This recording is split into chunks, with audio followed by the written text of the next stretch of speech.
Men qayerda tug'ilganman? Dehradunda. Akamning ismi nima? Vikas Kamat.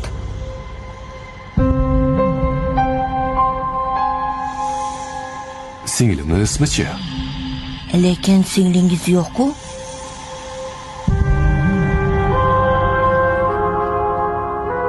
To'ppa-to'g'ri aytdi. Doktorning erining ismi nima? Doktor Anil Astana.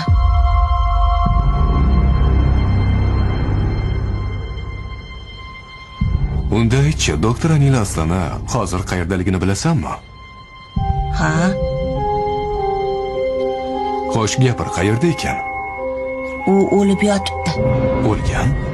Nimalar deb baldiryapsan? Jim bo'l. Qayerda yotibdi?